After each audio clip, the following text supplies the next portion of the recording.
We chartered a special train that was operated by Vermont Rail Systems. A lot of people have been on their fall foliage excursion trains that run in the Western Corridor and through Burlington. And so they basically donated the use of a train.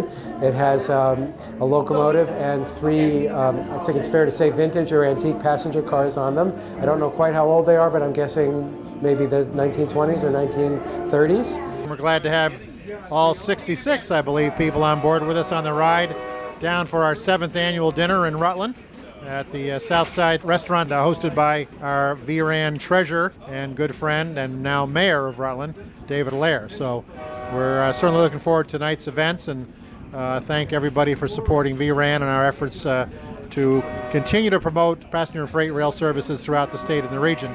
If we're successful in extending the trains from Rutland north to Burlington, the Ethan Allen Express, which is in the works for Amtrak's, and successful in reinstating the continuation of the current Vermonter train up to Montreal, where it started many years ago in 1972, then Amtrak projects that we're going to actually double traffic on the two Vermont trains, which could move them from being in the red to being in the black. My goal now is to get a train from Burlington to New York City.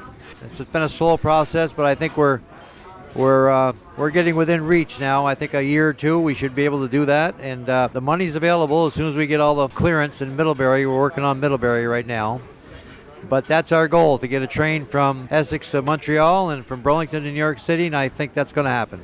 You know, I think everybody who has been paying attention to how the transportation system has changed has seen more and more resources flow towards the automobile as our primary means of transportation, and more freight has traveled on trucks.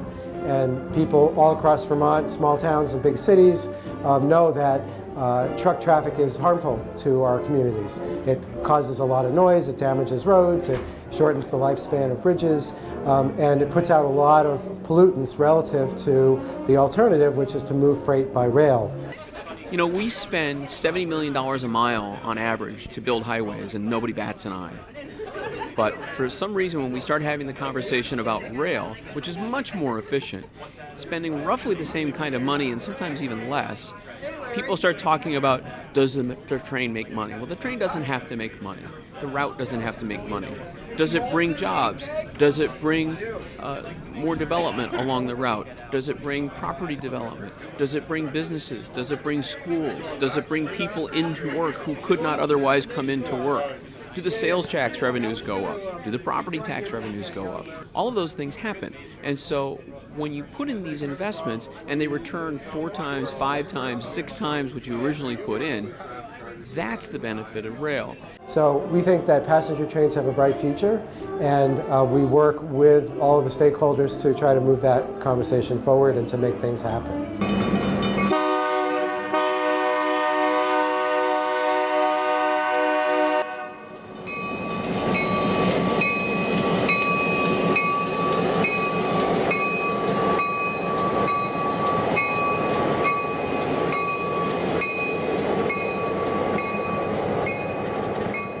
Welcome to Rutland, Vermont, ladies and gentlemen. Nice to have you here this evening. It's about time Rutland got back into vogue, and you know, we've got a pretty good lineup tonight here. I want to introduce a good friend of mine and a rail advocate when he was years ago in the House Representative, House Transportation, and the House Representative from here from Rutland. He's no stranger to us. David Allaire is our treasurer with VRAN, and I'm not sure how he continues to do that with all the things he's got going. He's also appointed at on the Vermont Rail Council at the pleasure of the governor. He served for a number of terms as the chair of the Board of Aldermen here in Rutland. And David, third time was a charm because you made it and you're the mayor. Would you please welcome the Honorable David Allaire.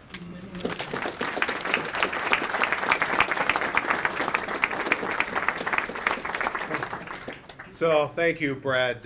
Thank you very much. I want to say good evening to everyone. Great to be with you. And again, thank you all for coming to tonight's event. I want to again personally welcome everyone to the city of Rutland and to this wonderful venue, Southside Steakhouse, for this year's annual meeting of the Vermont Rail Action Network. We are all thrilled to have so many members of the rail community gathered here to socialize and to talk about the bright future that we have for both passenger and freight rail here in what still is the center of rail activity right here in our great state of Vermont. On behalf of all the citizens of the city of Rutland and on behalf of all of us at the Vermont Rail Action Network, again, welcome, and I hope you all enjoy yourselves tonight. So now it is my great honor and privilege to introduce our next speaker. I go back several years with this gentleman. We served at the same time on our respective transportation committees in the Vermont legislature, myself in the House and our next guest in the Senate. We both appreciate the importance of transportation infrastructure and policy and its effect on economic development, which are huge issues in all of our communities here in Vermont. So ladies and gentlemen, please welcome the governor of the state of Vermont, my good friend and a friend of rail, Phil Scott. Thanks again for coming. Appreciate it. Well, thank you very much. It really is a pleasure to be here, and pay attention to Rutland. I've been here, I think, 3 times this week, and they really, they really have it going on. They really have a different attitude.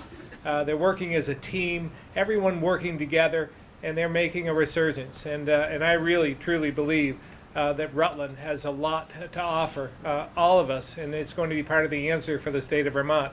So thank you very much. Thanks for your leadership, Dave, on that. As well, I understand some of you came down in the Vermont car, the one without any heat. On the way down. Thank you very much, Senator Mazza. Appreciate that. I bet there'll be something in the transportation bill for a heater in that car. They said if we gave money, they'd turn the heat off. Yeah. They know how to work the legislators.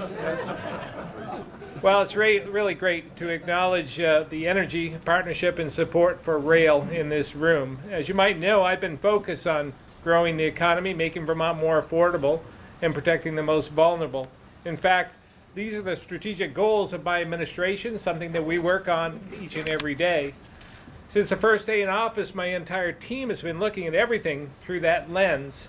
Vermont's transportation system is part of the answer, and it encompasses all 3 and is a component of this as well. To frame the challenges we face as a state, there are 3 numbers that I literally talk about every single day, and they keep me up at night, and that's 6, 3, and 1. The 6 represent we have 6 fewer workers in our workforce every single day when we wake up. On average, we have 6 fewer workers in our workforce. We're losing 2,000 workers every single year. So that's a challenge for us. The 3 represents we have 3 fewer students in our K through 12 education system every single day than we had to have the day before.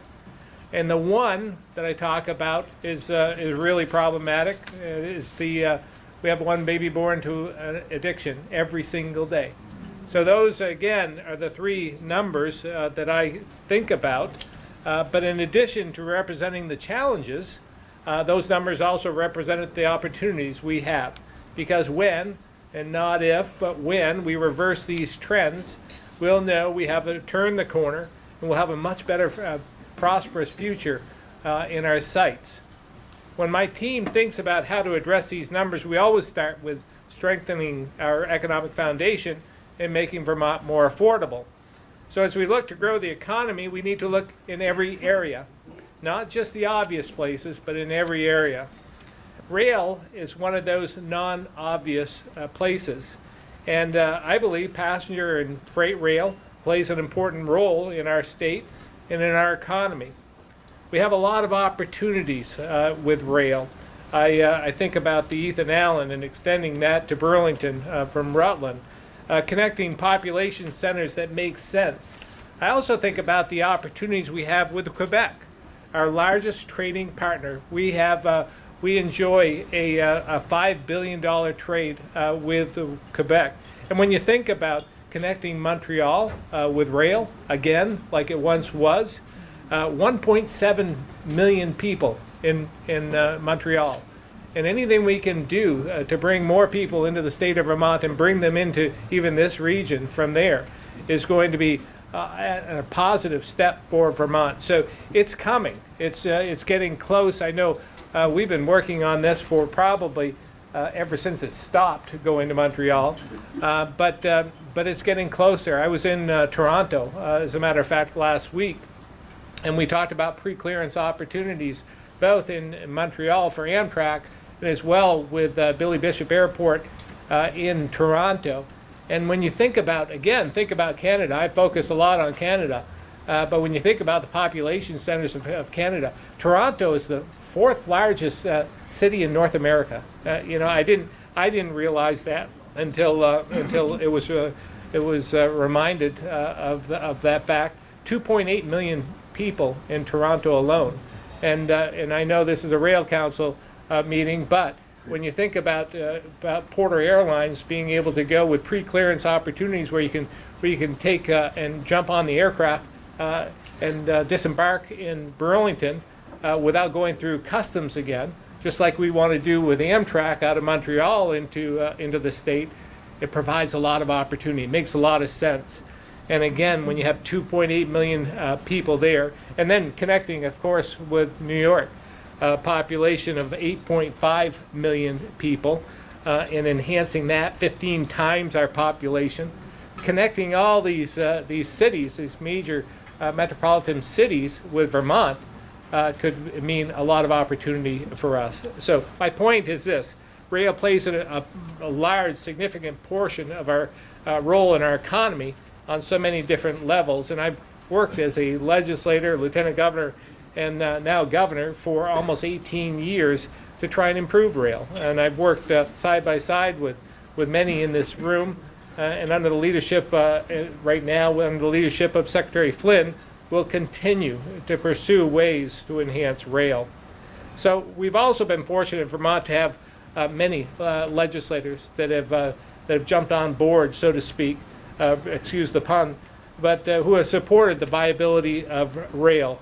But I have to say that the Rutland delegation, I think, is more passionate than any other delegation in the state about rail, and they really do pay attention. Republicans and Democrats alike, it doesn't really matter, all coming together to do what's best for Rutland and doing what's best for rail. So we thank them for their support, and they should be recognized for such. So speaking of elected leaders, Jim Jeffords, who once hailed from Rutland County, did a lot for Vermont and our nation, but I believe one of his legacies remains to be his rail accomplishments. Jeffords enabled the restoration of Amtrak's Montrealer. He supported a trial of the Champlain Flyer. I think that was just a little bit ahead of its time, but he aided the upgraded track to Bennington County and secured a critical $30 million earmark to support the upgrade of the Western Corridor. Senator Jeffords knew the importance of rail as an economic opportunity, and we are forever grateful for his work and relentless support. The Vermont Rail Action Network has honored his legacy through the Jim Jeffords Rail Advocate of the Year Award. And tonight, I have the honor and privilege to present this year's awards to another champion for rail in Vermont. He happens to be someone that I know quite well. 20 years ago, I didn't have a political bone in my body. I had no interest in politics whatsoever. There are days when I wake up and I still have that same feeling, by the way. But I decided I was complaining a lot about what they them were doing to me in Montpelier, and literally about a mile and a half down the rail from us, because I had a construction business, and we did a lot of rail business during that time. But I was complaining about what they were doing to us, and so finally I said to myself, maybe I should stop complaining and step up and do something about it and add my voice. So I ran for the Senate. Well, I didn't know anything about politics, so I entered the Senate, was elected, and immediately was on one of the committees with my good friend Senator Dick Mazza. Well, Senator Dick Mazza took me under his wing, and for 10 years I was in the afternoon committee. Eventually I became chair of the Institutions Committee, so he was on my committee and served in my committee. And in the mornings I was in transportation with him, and he was my chair. And we had lunch probably every single day together. And he's been my biggest supporter. He's the one who convinced me to run for lieutenant governor, and then stood by my side as I ran for governor. Now, most know in this room, he's a Democrat, I'm a Republican. And it's somewhat unheard of when someone steps up like that. And I remember, and I'm going off a little bit, off the track here a little bit, but I remember when I ran for lieutenant governor, and I was facing a challenge in the primary during that time. And I remember distinctly, because it was this little known name, probably maybe some of you have heard of it, a guy named Snelling. Father a governor, mother was lieutenant governor, sister sitting senator. It was like running against the Kennedys. But I was in this primary, Republican primary, and I remember Dick Mazza came and said, I'll support you, I'll have a fundraiser for you, you're what we need in the Senate, and I'll do whatever I can to get you elected. And I remember somebody from the Republican Party calling me up and saying, that's great, you have Dick Mazza's support, you'll need him in the general election, but you do remember you're running in a Republican primary. It may not suit everyone that you're standing so close and having the support of a Democrat. And I thought about that for about 15 seconds. And I thought, if I have to distance myself from someone who I hold in such high regard, as someone who took me under his wing and really showed me the ropes and taught me how to work the legislature and be successful at it, then it wasn't going to be worth it to me. And I've never looked back. And again, he's been one of my staunchest supporters over the years. So he's my good friend, the Dean of the Senate, and he is this year's award winner for the Jim Jeffords Award. So Senator Mazza, if you'd come up.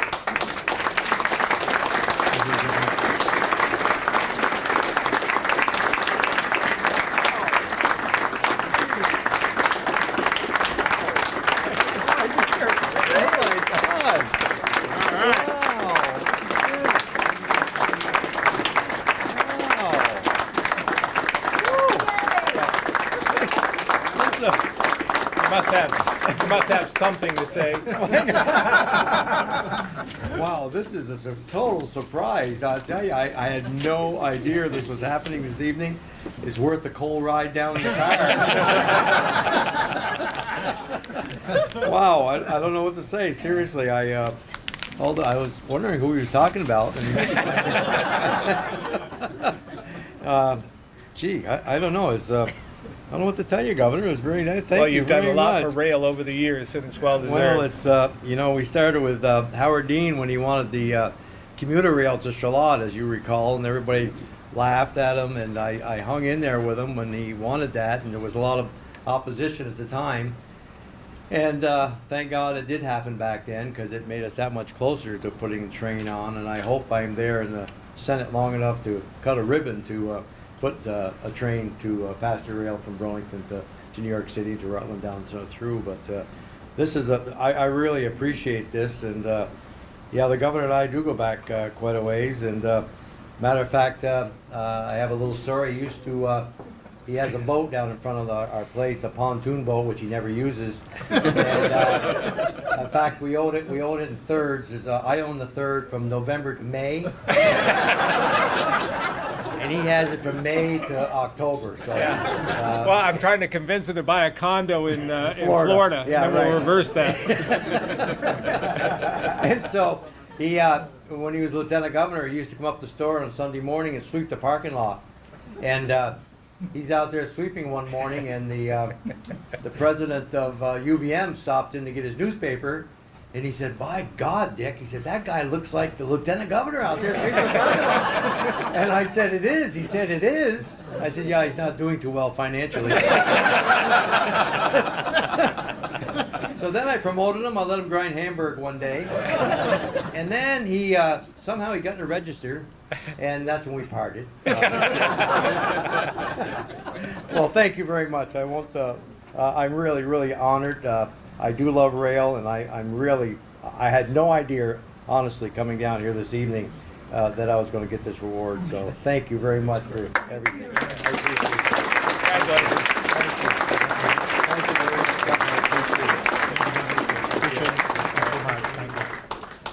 There's only one problem with Dick getting this award. If you've ever been to his office, which is stuck beyond the meat counter, way out in back, hanging right by the cooler, and then he's got an office about the size of this screen, that's the floor print, and he's got more stuff hanging on the walls in there for years and years of service to the state of Vermont. So I'm going over tomorrow morning for coffee, Dick, and we're going to find the right place to hang that, okay? Very good. A couple other legislators in the room tonight I want to recognize. Diane Lamphere, where are you?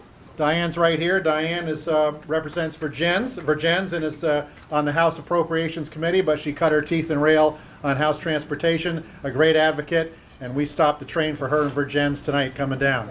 Welcome. Nice to have you on board. Also with us tonight is a House Transportation Committee member, a longtime supporter of our efforts in rail in the state of Vermont, from the great city of Winooski, Clem Bissonette. Clem, where are you? There you are in the back. Thanks for joining us, Clem. Also, I believe from the great city of Rutland, our host tonight, Larry Capoli. Larry, are you in the room? Yeah. There we are. Thank you, Larry. Nice to have you with us.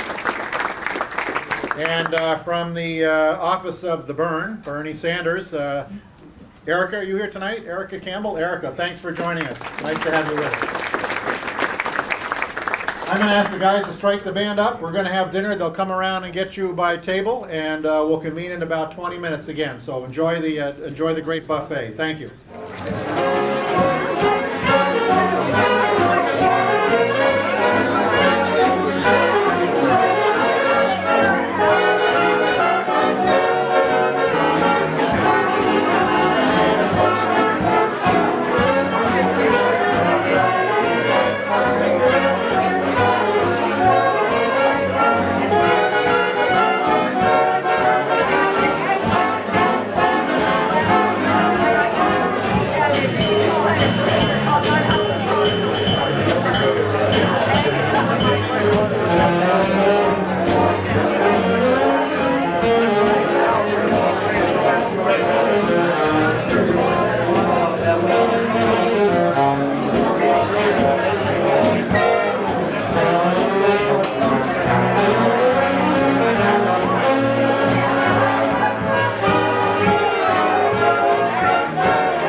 At the buffet table right now, would you please give a nice round of applause to the crew of the Vermont Rail System who brought us down here.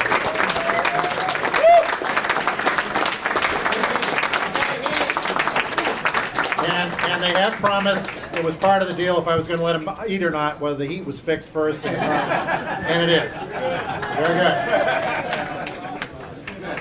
Special shout out to, of course, Dave Wolfson, who is not here tonight, unfortunately, but without Dave and his entire Vermont Rail System team, we wouldn't be able to do what we did tonight. He's also a great supporter of the Vermont Rail Action Network as well. With him, representing him tonight is the number 2 person, Mary Ann. Where are you? There she is. Mary Ann Michaels. Mary Ann Michaels, thank you, Mary Ann, and your entire team. We appreciate the support.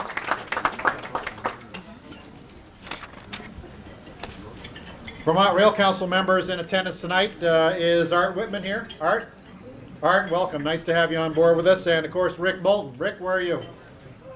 Very good, Rick. Nice to be here.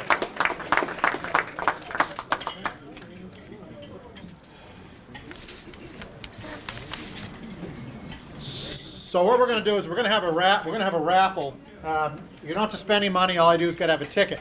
One of our previous board members of the Vermont Rail Action Network is Charlie Hunter. Charlie does Routes on Rails, and he organizes trips all over the country in fancy rail cars. He's also an extremely good artist. We have an artist proof that he did here of a rail bridge. I'm not sure exactly where it is. It's a beautiful piece. His originals, by the way, go for up to 5 digits. So get your hands on this one, and you might have something worth talking about. Larry's going to go around and just drop 8 tickets at each table. just grab a ticket and we'll call out a number a little bit later on this evening. Make it simple, all right? Thank you, Larry.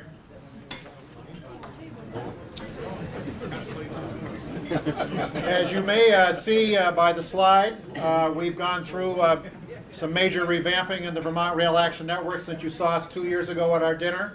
I'm going to formally introduce our new Executive Director, Larry Lewack, a little bit later, but we decided that with Larry's arrival, we would go through and make a whole new look, and that's part of our look, revitalize our mission in the state, revitalize our mailing list and our processes in which we support some of our 2,500 members statewide.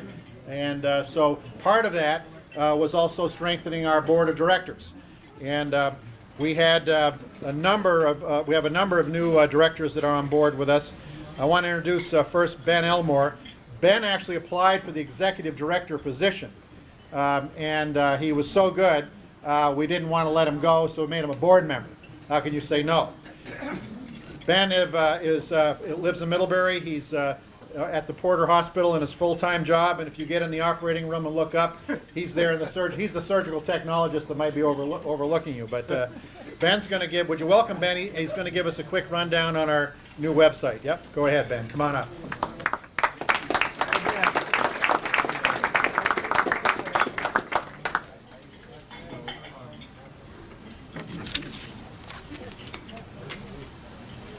Good evening. So, as part of our new image, we took a 8-month period. Myself, Max Brisbane, Larry, Deb Sachs, and the team of marketing partners in Burlington to design a new website. This here was our old website, and it just is not up to what a website should look like in 2017. There was a lot of information on this website, great advocacy info, but it lacked a lot of what we wanted from a website. So we sat down, we looked through a couple dozen different nonprofit websites, popular nonprofits from all over the US, and we picked the best from each website and came up with a new website. And our new website is not up and running yet, but we have a proof. Max, if you want to. And this is our new branded website with a focus on our mission statement and connections to our social network, which for right now is Facebook. We're looking to expand to Twitter, Instagram to get our name out there. One big thing that we are able to do with this website is to track ticket sales for events like the dinner tonight, other events that we have in the future, sign-ups to get involved with advocacy opportunities, and our new station host program, which Larry will be talking about later on tonight. So yeah, keep your eyes open in the future for updates from us on this new website. Thank you very much. Great. Thank you, Ben. Thank you, Ben. I was remiss in not mentioning his business partner in cohort and crime, Max Brisbane. Max also applied for the director's position. They have actually applied as a team, the two of them. So, but they're both on board with us, helping us out, and that's great. Wally Sabaka? Sabaka. Wally, you in the room out there? Wally and his team did dinner for us tonight. Let's have a nice round of applause for Wally.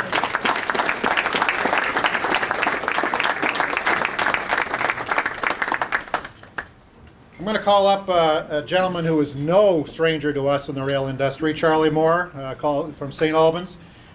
He was a retired vice president and a rail executive with Rail America, overseeing multiple small lines throughout the Northeast.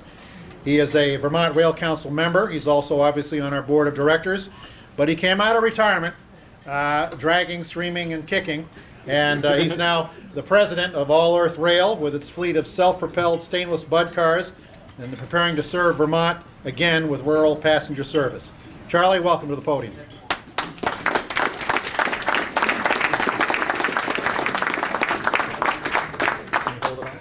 I don't know if I can hold this and do all this other stuff at the same time or not. You know, I'm kind of hard here.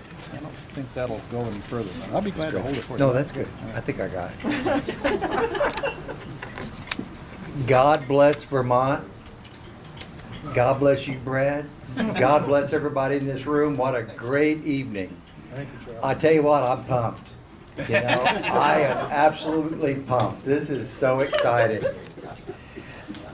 As president of All Earth Rail and a board member of the Rail Council and the Rail Action Network, I'm pleased to give you a brief update on the equipment and the vision of establishing a community rail service here in Vermont, connecting cities and towns, businesses, hospitals, resorts, and colleges. Community rail is a viable alternative to commuting by automobiles. Okay. Welcome home. Welcome home. After a long trip from Texas to Vermont, the 10 Bud cars purchased from DART, Dallas Area Rapid Transit, are now home, and I'm anxious for you to see them because they are beautiful. These refurbished stainless steel cars are designed for northern climates and do not require costly locomotives and turnaround rail yards. And cars can be operated cost effectively in practical and people focused and planet friendly way, or the Vermont way as we call it. They can be operated as a single unit or multiple units coupled together. These cars were built to last. You are going to be very impressed when you see them. Each car can carry up to 94 passengers. Each car is individually motorized, which means they travel without locomotives. They have EPA certified Cummins diesel engines, 2 to each car at 360 horsepower each. There are 4 wheelchair positions on each car, and bike racks will be installed. These cars are ADA compliant. They have the capacity to travel at 85 miles per hour, but will be limited to 59 miles per hour on the main lines in Vermont, which is the same speed as Amtrak. Speaking of Amtrak, Kevin, don't worry. We're not going to be in competition with Amtrak. We want to complement Amtrak. All Earth Rail is an equipment holding company. Our goal is to work with existing public and private transportation services to provide safe and reliable, cost-effective rail service to transport people. All Earth Rail is going back to the future. Faced with the challenge of balancing Vermont's goal of significantly reducing the carbon emissions associated with vehicle miles traveled, All Earth Rail chose to invest in this fleet of Bud cars. They are perfect for this service and designed for rural rail service.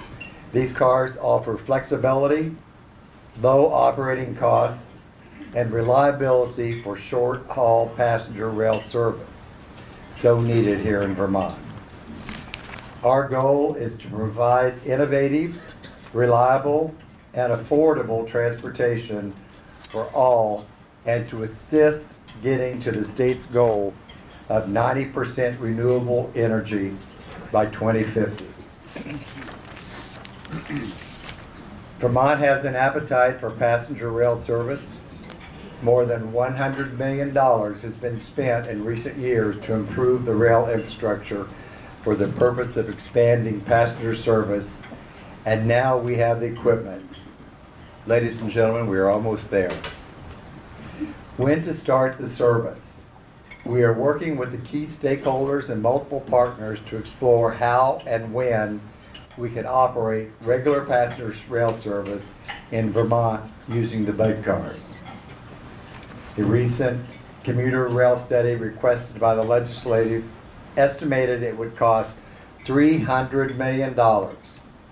Let me assure you that this proposal would be about 1/3 of that amount.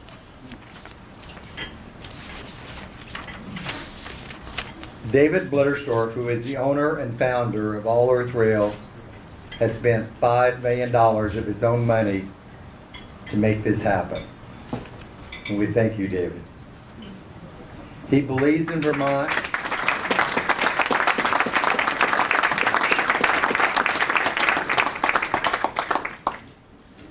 He believes in Vermont and wants to do this the Vermont way. This is a prime example of a public-private partnership. A study was recently conducted to determine properties that are adjacent to the rail lines. I believe this community rail service will stimulate economic development around train stations and draw new residents attracted to the convenience of commuting by rail. During our negotiations with DART, they shared with us a study that found each dollar invested in rail stations spurred $7 in private investments in commercial development and housing. The cars are presently being serviced and the required tests to be in compliance with the FRA regulations are in progress. In the future, we will be scheduling meetings with the railroads to present our operating plan and schedule meetings with the governor, Secretary Flynn and his railroad staff, Chairmen Mazza and Brennan of the transportation committees, along with community leaders and various businesses who could benefit from the service. This is a huge opportunity for Vermont, and I seek your support. Am I passionate and believe in this project? You bet I am. I came out of retirement because I believe, I sincerely believe, that this is an opportunity we cannot allow to pass us by. We need to get on board now and not let this train leave the station without us. Again, I thank you so much and appreciate the time to share with you this exciting opportunity for Vermont. For more information, please check our website at www.vermontrail.com. Thank you. All right. Thank you, Charlie. I can't think of a better person to haul out of retirement to make this thing work. So we've got the governor here, we've got Senator Mazza here, we've got Secretary Flynn here. We could kind of take him in the back room and get this done.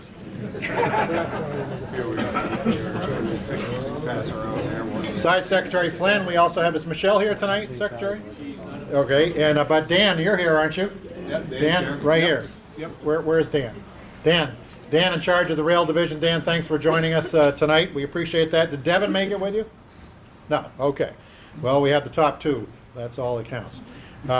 Kevin Burkholder, by the way, has been doing all these great photographs we've seen. I don't think Kevin made it in yet, did he?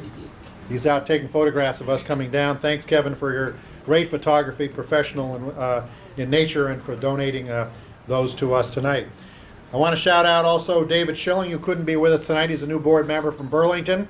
David works with Investors Corporation of Vermont, a large developer in northern Vermont of office buildings.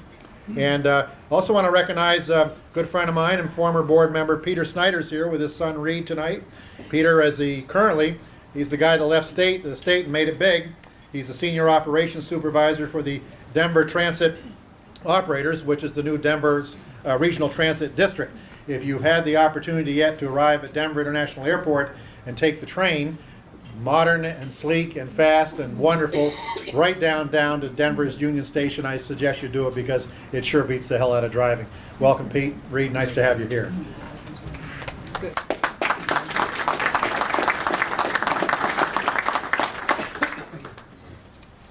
I always love introducing Lee Kahn. Lee is, I've characterized as the rail energizer bunny. She hides out in Randolph, Vermont when she's not down in Washington, D.C. with her company and co-founder and principal company that she co-founded, Permitting Partners. Permitting Partners provides clients with specialized services to secure essential permits for strategic economic development opportunities. She also founded Champ P3 recently here in Vermont, and she's traveled all over the country to figure out how to make private-public partnerships a reality here in our state. I present to you this evening the chair of the Vermont Rail Action Network, Lee Kahn.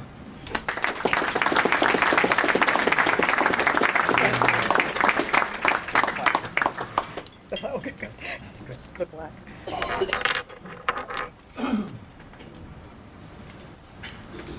Thank you, Rutland. It's nice to be here. I'd like to ask everybody that has or is or hopes to work for a railroad to please stand up.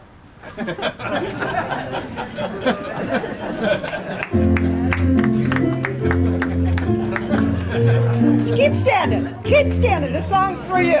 Come on. Come on. You got to stand back up. You own one. Get up. Yeah. Thank you. All right. Shout out your railroad. Charlie, New England Central. Pete, you're with Denver. Denver Transit. Vermont Rail Systems. All right. Who else? Amtrak. Where's Amtrak? Yeah. Did I get everybody? Wait a minute. Pan Am. Pan Am's here. Thank you guys for coming over. All right. Yeah. One more back in the record. Central Vermont Railway. Oh, thank you. And the Finger Lakes Railroad. Did we get them all? All right. Thank you guys for coming. It's always great. It's all about you. So a little bit of history. And mostly this is about Rutland. You know, this is an organization that has a lot of roots here. And the rail line was built really to move marble from Danby, the Imperial Quarry, up to Proctor. And a lot of marble moved throughout this entire area for years via the railroad. One particular block came from the Ewell Quarry in Colorado.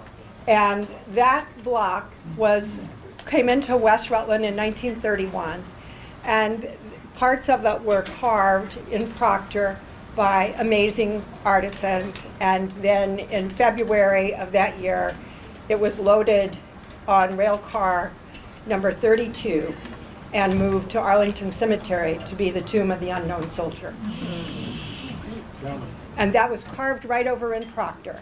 And it's a pretty amazing thing that most people in Rutland don't actually know, or in the state. And so I wanted to go on and talk a little bit more about the marble and the marble industry. One of our major supporters, VRAN supporters, is Omea. And where are my Omeats? There they are, back there. Okay. Omea purchased the Vermont Marble Company back in the 70s, and is the largest quarrier of marble in the world. Operates 150 quarries around the country on 5 continents. The majority of Omea materials move out of Vermont by rail. They're the largest rail company in Vermont and the 10th largest in New England. And the Vermont Rail Systems, of course, serves Omea's plant in Proctor, but Genesee and Wyoming, the parent company of the New England Central, serves 3 other quarries that are owned by Omea through the Alabama Gulf Coast Railroad, the Arizona Eastern Railroad, and the Cascade and Columbia Railroad up in the state of Washington. And so we're always pleased to have Omea, a rock-solid company, you know, here with us as a major contributor. We're also really grateful to Casella.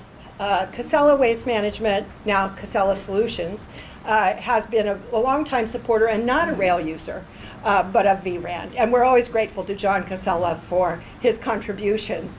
I have this vision that one day there will be little special-made rail cars on the 99 towns in Vermont that handle nothing but municipal solid waste.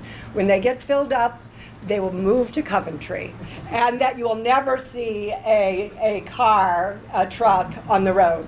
Now, it sounds good, but any rail person that just sat at your table is rolling their eyes and running for cover when I say that. But we're pleased that Casella is interested and has inquired, and we hope to work with them to move the 100,000 tons of municipal solid waste at the New England Central to Coventry, and someday that will be our goal, to move all of that MSW over. So thank you, Casella. Our two major, really, contributors, two of our major contributors actually come from this area, so thank you, Rutland. Amtrak. You know, Amtrak, we had the police chief, Neil Trugman, also lined up tonight, but due to some security issues in the country and some TSA responsibilities, he was unable to come. He is a big fan of Vermont. How many of you were with us in Burlington 2 years ago at the dinner? Oh gosh, thank you guys for coming back and being with us.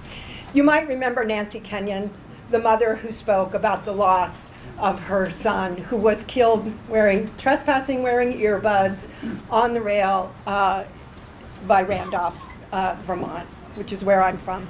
And what happened after that was that story was told, and Nancy and her entire family kicked off Operation Lifesaver in Washington in September, and told the story with Kevin's siblings there, and are now spokespeople for Operation Lifesaver. In addition to Kevin's little sister, Kiki, that's 11, has now been filmed talking about her brother and the loss of her big brother, and is part of the school outreach program for Operation Lifesaver. So Chief Trugman wanted to be here, wanted to be part of the group that makes safety such a big issue, and he's sorry that he couldn't be here. A little bit of history about VRAN.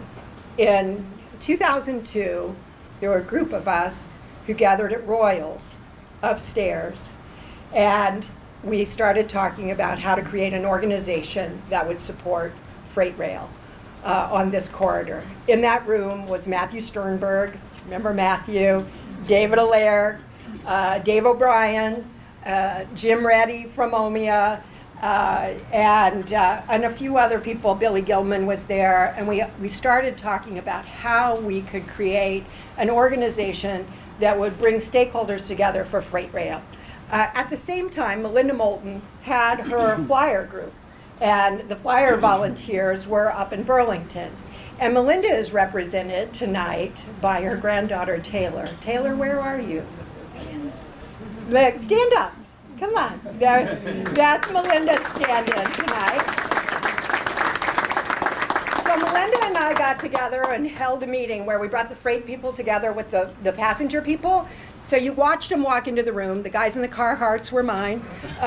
The tie-dyes were Melinda's. They all sort of sat on one side or another of the room, and we thought, how are we ever going to make this work? And now what we know, almost 20 years later, is it would never have worked without both. You know, because now we are the only organization in the United States that supports both passenger and freight rail. And most people kind of choose a side, but we know here in Vermont that we have to share the rail for both. And so I'd have to say, going back to Royals that so many years ago, thank you, Rutland. Thank you, Rutland. I'd like to give an award tonight to someone very, very special. This is a little boy who loved trains. And he was born in Washington, D.C., lived near the Georgetown branch of the Baltimore and Ohio Railroad. His mom took him at the age of 2 to wave to the train. And he came on up to Vermont for the first time with his mom when she was at Bennington in college, and became friends with Vermont Rail System crew that served Bennington. And he had his first cab ride as a little boy down there. He went on to divinity school and graduated from Earlham College, a Quaker school in Indiana. And central to all Quaker schools, as you might know, is that you leave there with the challenge to make a difference. And he has made a big difference to us. In the summers when he was in college, he was a brakeman on the Cape Cod and Hyannis Railroad. After college, he became a conductor on the Cape Cod Central. He moved to Vermont to be a pastor in a church, and it gave him time to write. while he is a person of faith, he wrote about railroads. and those kept drawing, the sound of the whistle just kept drawing him back. And Jim Matthews, this is for you, okay? This is very important. And Yes, ma'am. we're having eye contact. In the year 2000, NARC created a program called Route Volunteers. Yes, we did. And Christopher heard that call and moved to Vermont to be a route volunteer. To take on the advocacy, you planted seeds, you created roots, and we're celebrating from the tree of somebody who heard that call. So in those calls to action, you get to see it in person tonight. Thank you for doing that. Yeah, it's amazing. Christopher, I met in 2007 at the Howe Center. Thank you, Rutland. And shortly after, Christopher became the executive director of VRAN. And in his leadership, I had a first conference call with him, and I said, what time should we get together on the phone tomorrow morning? And he said, 11:19. And I said, that's kind of an odd time for a call. Why are we getting together on the call at 11:19? He said, because I could actually drive down to the Millers Falls Bridge and watch the Amtrak train come over while we're talking on the phone. This was the beginning of Buffy's and Foamers for me. I began to realize the craziness of rail volunteers in that very moment, 11:19 a.m. All right? So he did. We talked from there. In 2008, we had the fight of our lives when the governor decided he would cancel the Amtrak service, the Ethan Allen. You all remember that? Yeah. Oh, yeah. That was a call to arms for VRAN, and Christopher led that call in a wonderful, wonderful way. I remember we brought a group of children from Rutland to the legislature, and they testified about not having their train canceled. Don't take our train, said little Ian Sudreth. He was 7 years old at the time, and we had to put him on a box so he could see over, just to testify in front of the legislature. At the time, the rail director was Rob Ide. Rob and I were standing in the back of the room together, and Rob looked at me and he said, you win. I could have been sweet, but I said, I know. And that really was a rallying cry to save the Ethan Allen. Not only to save it, but then working with Jim Jeffords to bring it all the way to Burlington and to get that Western Corridor $30 million earmark for the improvements that we're seeing today. And in the legislature, to see the turn of support with an advocacy group that wanted to do away with the train, and not only save the train, but it's now expanded its service. So during during Christopher's leadership of VRAN, we grew to 5,000 members. We were regularly represented in DC. The focus on safety with the discipline of crossings and funding upgrades. He wanted to make stations friendlier, which he has done, and cleaner, which we have work to do, and more welcoming. He was instrumental in the mapping project we did a couple of years ago with rail adjacent properties. And it is my pleasure to give Christopher the Herb Ogden Award.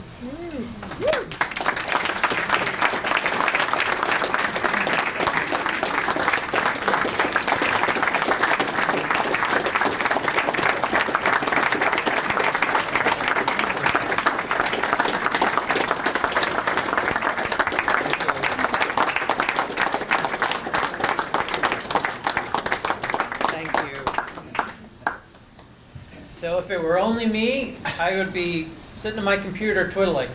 It matters because it's all of us. I love that slogan of community rail. Community at every level, all of you, and all the people back home who aren't here. Thank you all. I see that it matters, and you see that it matters, and so the state sees that it matters, and that's how it happens. Thank you.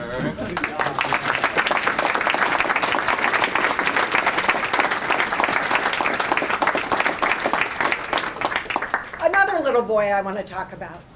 Another little boy grew up in Pittsford, excuse me. along the Clarendon in Pittsford. At the time, Jay Wolfson's dad was running the CLP through Pittsford. You know, there was a little boy who had a father in a train set that filled the entire basement, that had mountains and rivers and streams because he was an artist. That same father took this man to Grandpa's Knob when he was 12 years old to see the first windmill.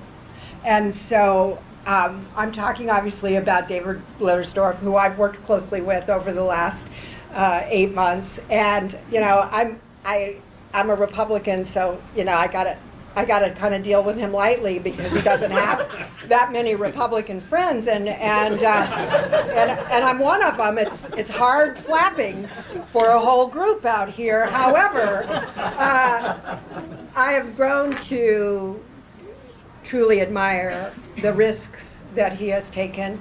You know, in light of a discouraging report about the feasibility of rail in Vermont at 363 million, with no examples of private railroads offering regional service with passengers. Rail starts with passengers, and we don't have that many of them. And Vermont does not have a robust budget, yet something in this little boy said, buy the trains. It's a field of dreams. We rarely have an opportunity like this with a field of dreams. Build it, and they will come. I want to show you the key to the future. This is the key to a Bud car. I have my own key. Want to go for a ride? You know? Yes, we got people raising their hands. Yes. This is the key to the future, where politics we have to set aside. It doesn't matter what our label is. It matters what we're committed to, and we're committed to a robust rail service. And I just have to thank you. Thank you for being crazy. You know, thank you for writing big checks. Thank you for being committed to the environment and to rail. I'd like to change your politics, and I'm not sure that that's going to work, but I'll give it a shot. And wouldn't you know, thank you, Rutland. He's from a local boy. Yeah. All right.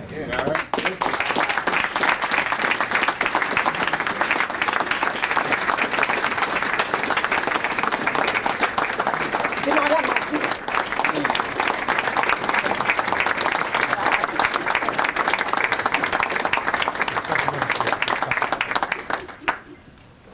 Oh, boy. Brad's only going to give you a minute. Okay, 1 minute. Because I could talk all night, probably. But I totally surprised. And Lee, you talked about crazy. Me crazy? You're crazy. I had two crazy women, Deb and Lee, that got me into this. I never knew I would be in the rail business and doing this. But this makes 100% perfect sense of where we got to go in Vermont. I am not an advocate of the car. We have to move other people, freight, other ways, and we have to do it this way. So it was a couple years ago, I think we were talking with Chris Cole, and he said, how do we make this happen? And he said, I don't know. I said, what if we showed up with a train set? What if we showed up with this stuff? He says, well, we'd have to do something. And that's what this was all about. And that's the crazy part. We are building the field of dreams. We're going to do this because now we have the things, we have a vision, we have the hardware. Now we're going to go. Because a lot of times we never get the hardware. We never do it because we can't get beyond that step of making a gamble. This is a little bit of a gamble, but we're going to do it. So thank you very much. And seeing the whole crowd here, I think we can do it, and we're going to do it. And it is back to the future. We're going to go there. Thank you.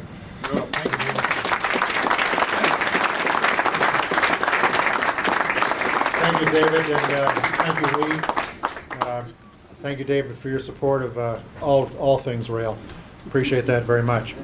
To introduce our keynote speaker tonight, a fairly new addition to our board, Deb Sachs from Charlotte.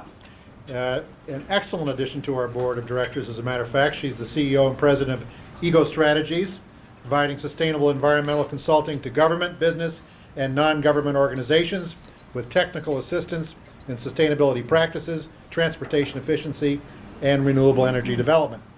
She's also the executive director of Net Zero Vermont, a nonprofit organization whose mission is to encourage a shared vision and action toward low-carbon, sustainable future for our state. Would you please welcome Deb Sachs?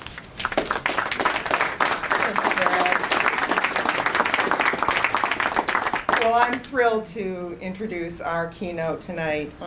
When I got in touch with Jim and he accepted, I was just elated that you're here to help address and welcome all of us here.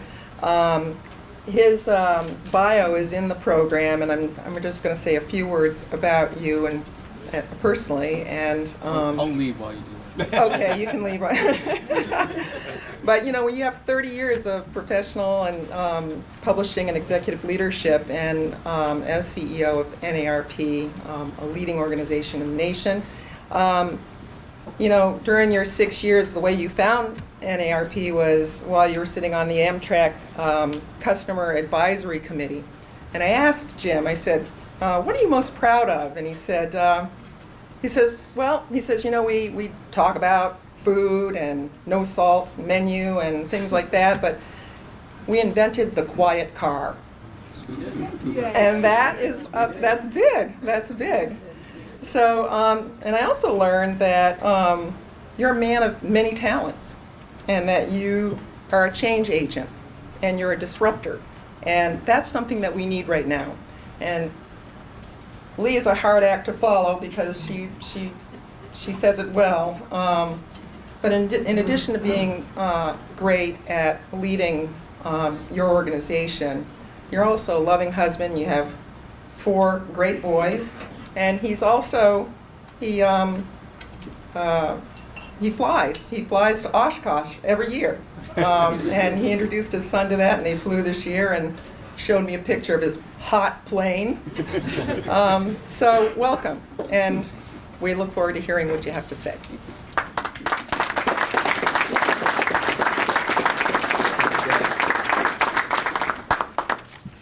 Thanks, everyone. First of all, I just have to share that I have a soft spot for Vermont in a lot of ways.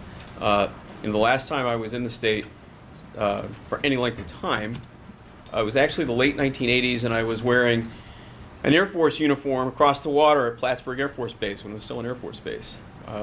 Lake Champlain is just drop dead gorgeous, and I was reminded of that today when I was in Burlington. But whether it's Burlington or Essex Junction or Rutland or any of the surrounding communities, I mean, the towns here really are just truly national treasures. And the rail system is certainly one way to share that with the rest of the nation. So that's something that's very important to me personally. How many of you were here in August when our interns at the Association, Victoria Principato and Kate Boyle, kicked off our Summer by Rail Odyssey? Does anybody? Yep. I know, and Brad was there. You know, that was Burlington was their very first stop on a month-long trip across the country and back with bicycles, highlighting the fantastic work that local rail advocates are doing to support their elected and appointed officials in expanding rail choice throughout the nation. There was a reason why Burlington was first. There is incredible work being done in Vermont. And you know, Larry asked me to talk a little bit about that work, and I'll do a little bit of that, but frankly, you've done it all, and there's not much I can add. You know, whether we're talking about the service we hope we will get knocked through to Montreal thanks to pre-clearance, or the extension of the Ethan Allen all the way to Burlington, the Bud cars. I mean, there's just so much happening in this state, and it's all happening because of local advocates. It's a model. It really is a model. And I go around the country trying to encourage what's already taking place in Vermont. So a lot of what I do, quite honestly, is I tell folks in other states and in other communities, I want you to look in a couple of places. I want you to look in Maine, and I want you to look in Vermont, because look at what they've done. And it does all start in the local community, because that's where the work really gets done. And, you know, I talked a little bit about the extending the service from Rutland to Burlington. You know, in a lot of ways, the challenges with extending that service is echoed around the country. We see it everywhere. A group of local citizens identifies a real need. They run a gauntlet to secure official support at every level, local, federal, everything in between. And then when they're this close, there's still more layers to peel back. Bridges have to be safe, grade crossings, at-grade crossing challenges, making sure that the engineers find a way to make platforms ADA accessible. I mean, clearly that's what's going on in Union Station. It's so important, though. I mean, something a lot of people don't realize, about a quarter of Amtrak's riders are identified in the passenger system as disabled, needing special accommodation. A quarter. There's no other mode out there that has that kind of percentage. But the actual number is probably a little bit higher, because there are a whole bunch of travelers that don't put that flag on their ticket, but they absolutely need that special assistance. And that's one of the special ways that rail serves a community, is by offering mobility to people who have no other form of mobility. So this is incredibly important work that you're doing. You know, one of the ways you address those challenges, like at Union Station, trying to make that ADA work get done, is through programs like the Tiger Grants. You know, the $10 million federal grant that in 2016 that you got to sort of as seed money to extend the Ethan Allen. That's precisely the kind of seed money that helps projects like this take off all across the country. And unfortunately, it's also the type of seed money that the White House has tried to take away. I'd like to talk a little bit about where we stand on the budget fight, because I think everybody in this room probably has an interest in where that goes.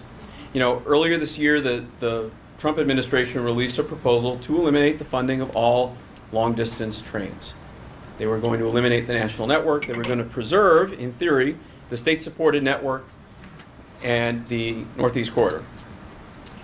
Now, we knew that that's really not the way that would go, because if you shut down the national network, all of that overhead has to go somewhere, and it's going to go to the state-supported services and to the Northeast Corridor. So one way or the other, that was the beginning of the end. In fact, the proposal included $525 million in federal funding, with an explicit recognition that that's what it would cost to eliminate the trains. So our association, with members all across the country, including Hawaii, by the way, with no Amtrak service, we launched a campaign called the Rally for Trains campaign. And I would say that that campaign was quite successful. We delivered our message to an estimated 17 million Americans with that Rally for Trains campaign, which kicked off in June. We had 32 rallies nationwide beginning on June 23rd. We reached nearly 3 million online news clips, television news stories, 662,000 views, more than 1 million impressions on Facebook, about 50,000 a day, and the list goes on. Are you able to run that video? Did we get the Bluetooth worked out? Yeah. Okay, good deal. Yeah. Here, Oh, you need the, Yeah. okay.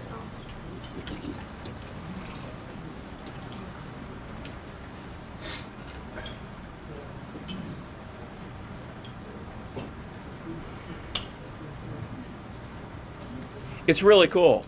It kind of goes.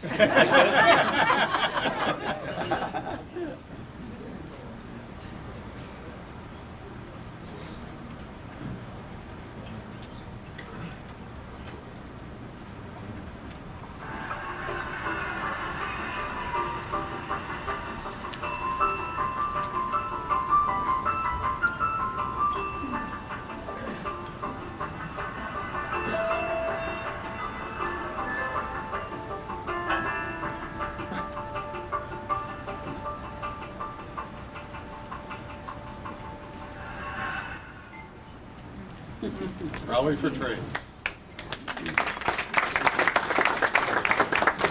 Thank you. So we started putting that out on social media platforms during the summer, and all indications are that it worked. House GOP leadership largely ignored the White House budget, and they were led in large part by new chairman Rodney Frelinghuysen of New Jersey, a transit-heavy state. And it included increased funding for Amtrak and Fast Act rail grant programs, including $500 million targeted towards the Northeast Corridor for state of good repair, $400 million carve-out from the FTA for the Capital Investment Grant Program, targeted towards the Gateway Project. The Senate GOP leadership, led by THUD Chair Susan Collins of Maine, also ignored the White House budget, and they increased funding for passenger rail. There are a few key differences in their approach.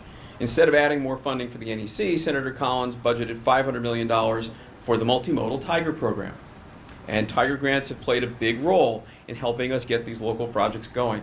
The Senate also included more funding for the rail restoration program, which is a key tool for restoring service along the Gulf Coast. And why should we care about the Gulf Coast in Vermont? Well, the reason is, first of all, we're going to show that it's possible and that it can be done.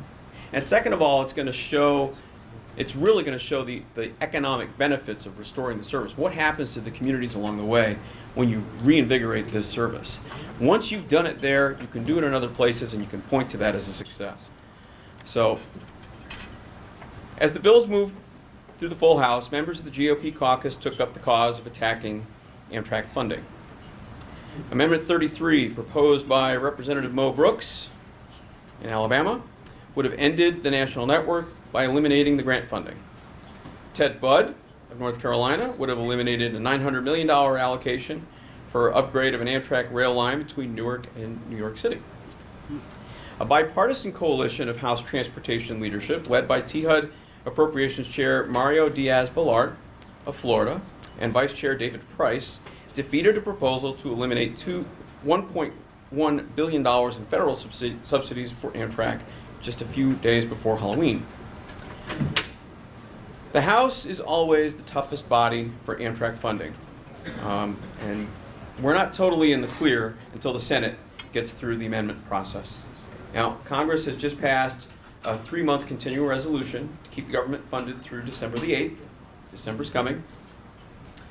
Senate Appropriations Committee still have markups for 4 very politically tough bills: Defense, Homeland Security, Interior, Environment, and Financial Services Appropriations bills. The House and the Senate have a very packed schedule now and to the end of the year. And in addition to the fiscal 2018 budget, they're working on supplemental disaster funding and FAA reauthorization, which is always controversial, a debt ceiling extension. Remember these talks about shutting down the government? Tax reform, immigration issues.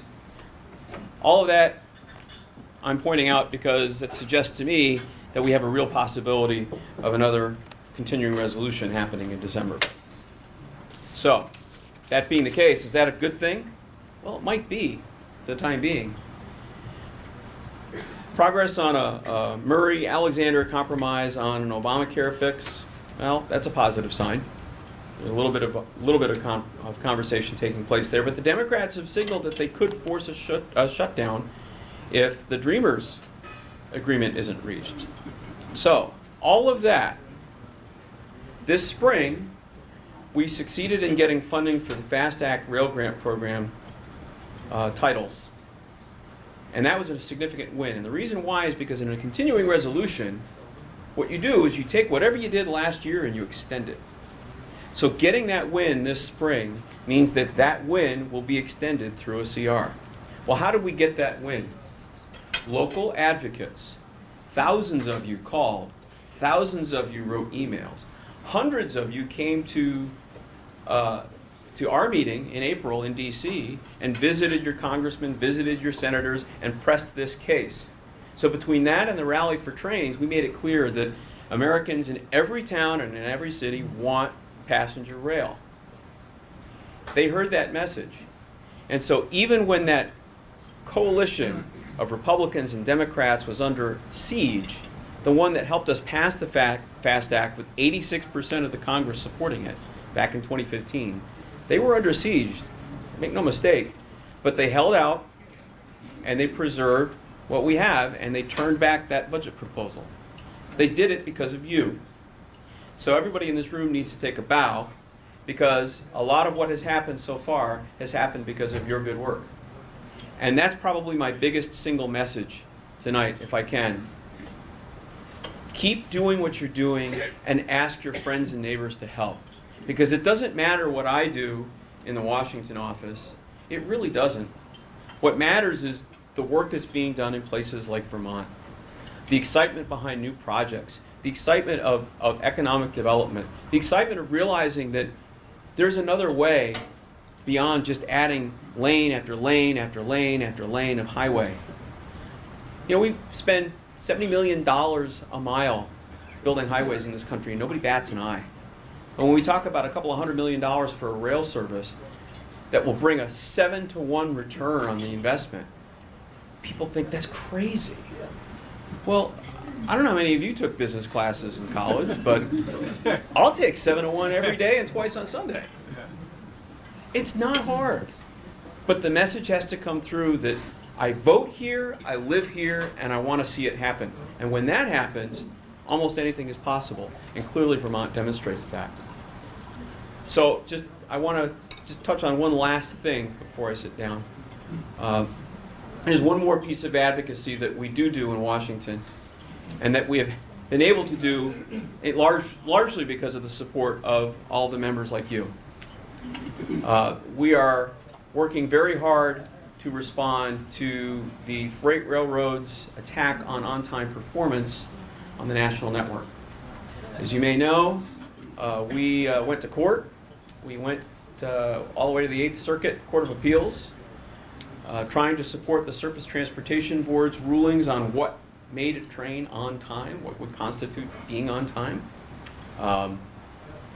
Since the 8th Circuit has turned that back, the Surface Transportation Board, under the new administration, has decided they don't want to pursue an appeal to the Supreme Court.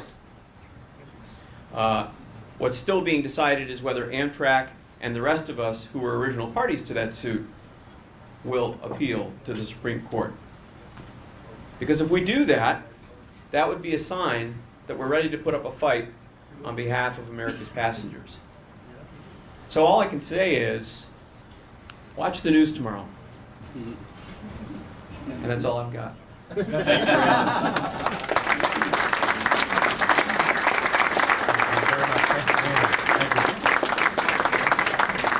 Jim Matthews, ladies and gentlemen, President of the National Association of Rail Passengers. Great insight of what's going on in D.C., but bringing it all right back here to home. We can make it happen. So at this particular point in the program every year, we hold the slot for the top person with the Agency of Transportation. And this year, Joe Flynn, who was appointed to the position of the Secretary by Governor Scott in December.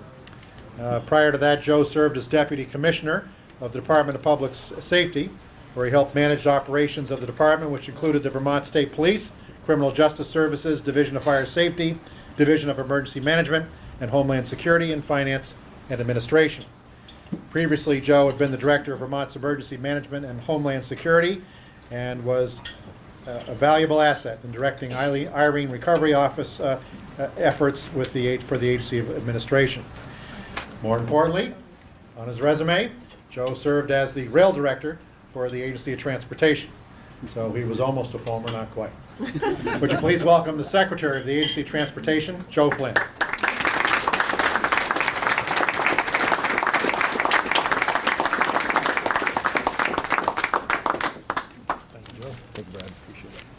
Thank you very much.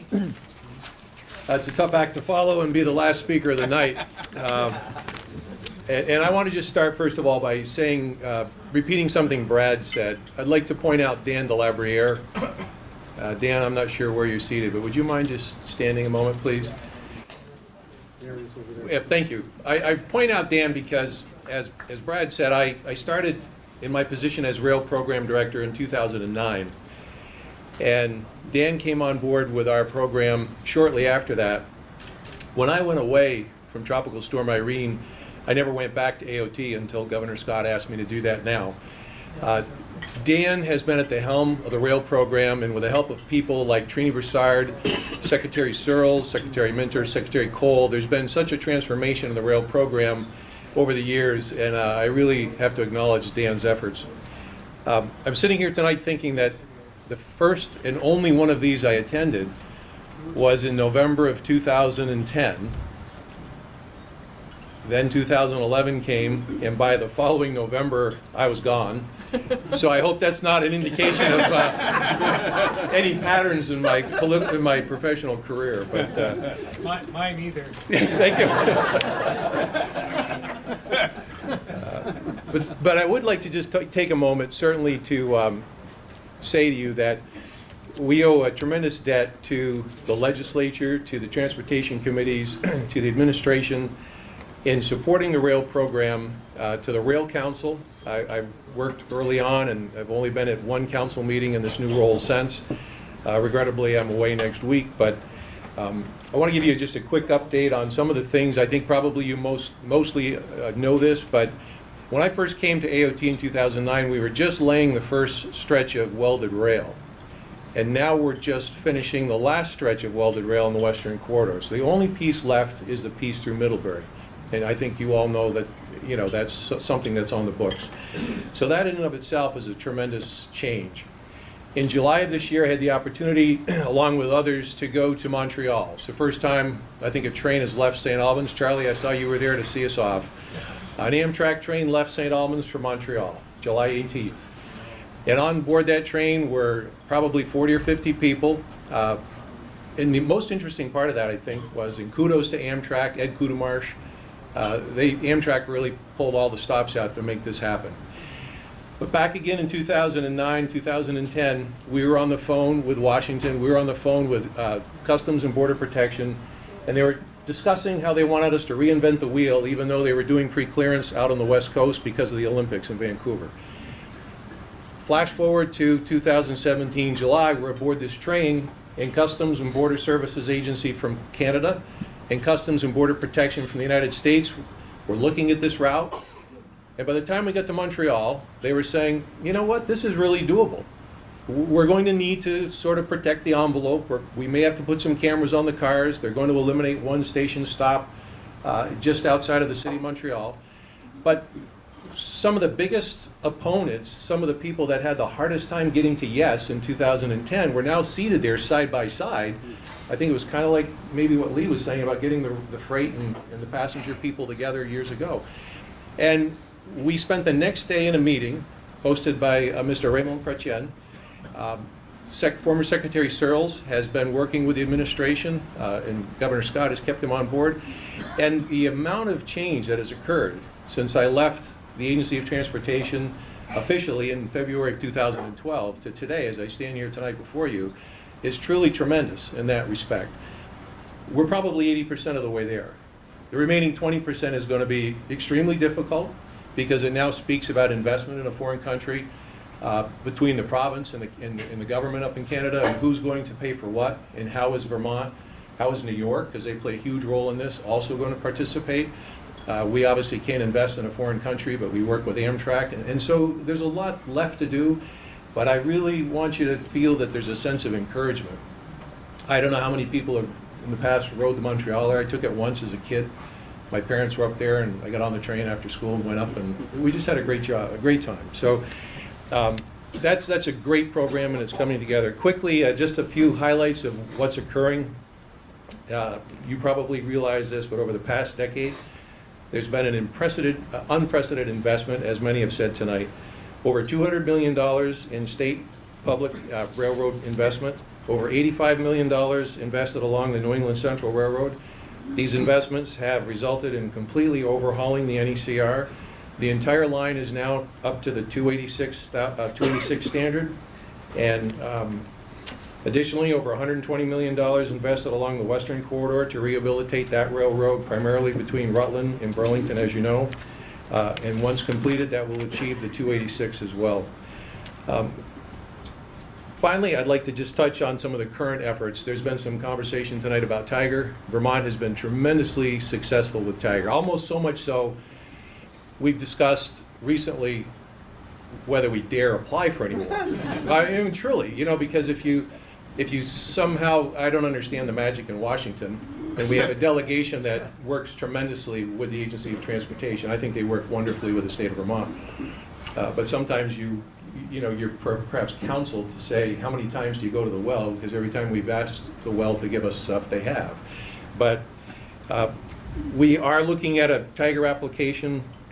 We're looking at an infra grant application that would deal with 15 bridges along the western corridor. We had an application in at the end of the Obama administration that would have dealt with all the bridges between Rutland and Hoosick. That did not get acted on in time, so that's a reapplication that we're doing now. So I know it's late, and I think you probably know most of the things that I would have said, but the program is in solid footing. It's got great leadership in the rail division. It's got great support from the administration, great support from the transportation committees. And as you look across the room here tonight, the diversity in this room, the diversity of people who support rail, both freight and passenger rail, I really do agree. I believe that there's a Vermont way. There's when people of different views pull together to get something done, we can do that. And there's some advantages to being a small state. A lot of people, I think, feel it's difficult, and it is, because we don't always have some of the wherewithal. But because we don't, we figure out how to get things done. And I guess with that, I would just say thank you very much. I hope perhaps I'm here next year, November, and we'll make it 3. Thank you. Thank you, Joe.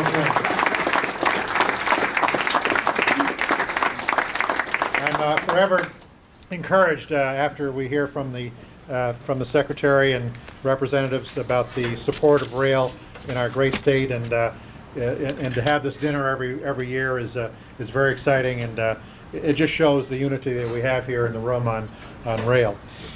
So when Christopher Parker decided that he was no longer wanted to be our executive director, he wanted to, but his calling was elsewhere to provide comfort to his son and his family, and he decided it was a full-time job to do that, and he had moved back to Massachusetts, so he gave up the reins as our executive director.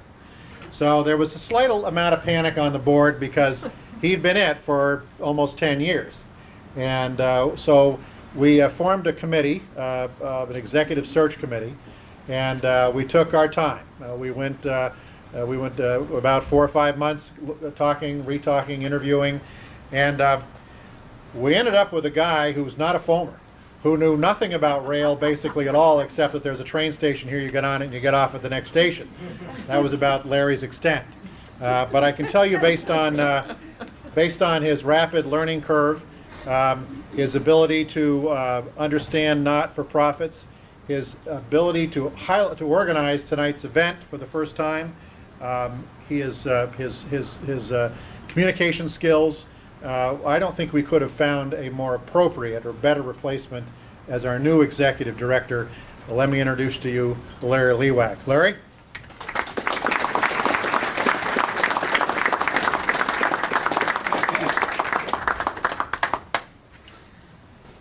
Well, thanks, and I promise you I am truly the last speaker.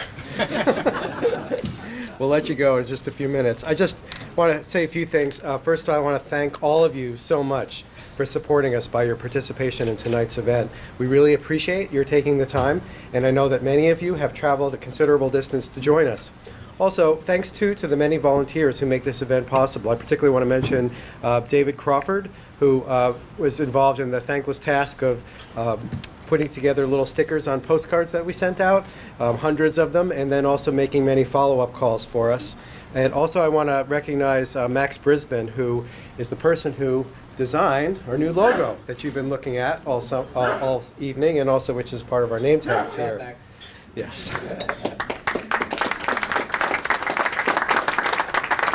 So I'm just going to take like 20 seconds and tell you a little bit about my background, since I'm new to this role and new to most of you. I was hired and I began working with VRAN on a half-time basis starting in mid-February. Although I am new to railroad issues, I have lived and worked in the Burlington area since 1982.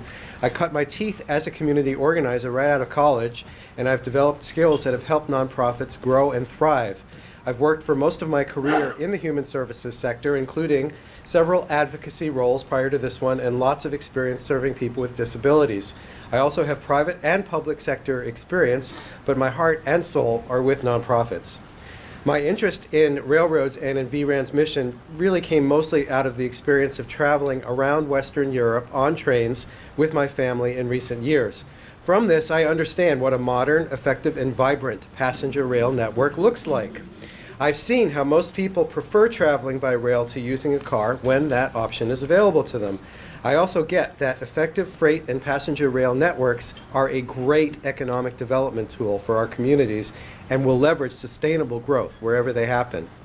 Going forward, I am convinced that if we work together, we can restore rail to its rightful place as a vital and vibrant component of our transportation network, if we can build effective partnerships and find the resources and political will to make this our priority. That's what VRAN is all about.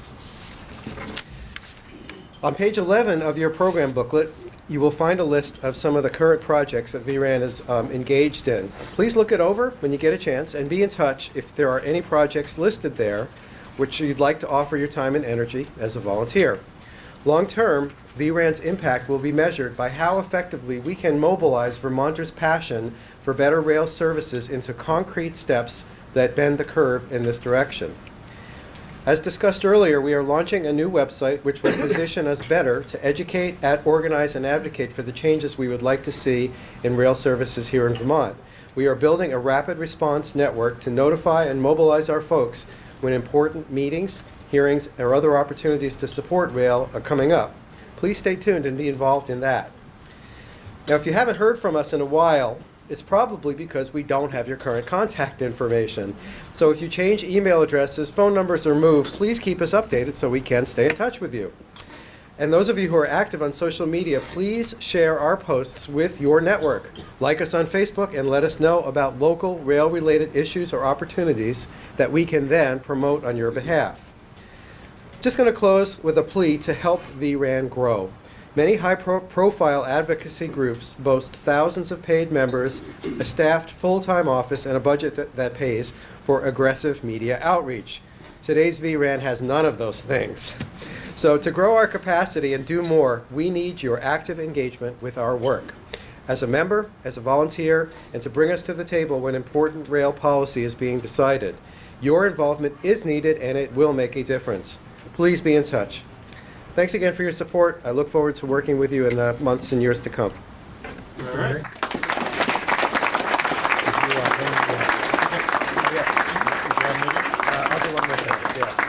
So earlier I passed out raffle tickets and hopefully each of you took one.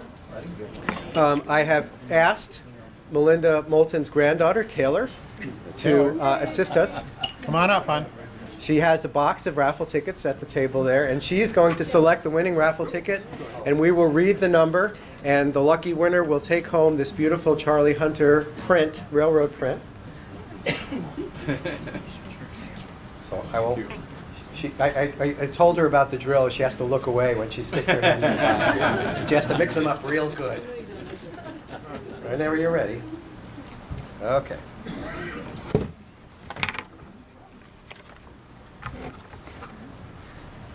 And the number is 802. I've never heard that before. That's pretty good. 802-7221. We have a winner.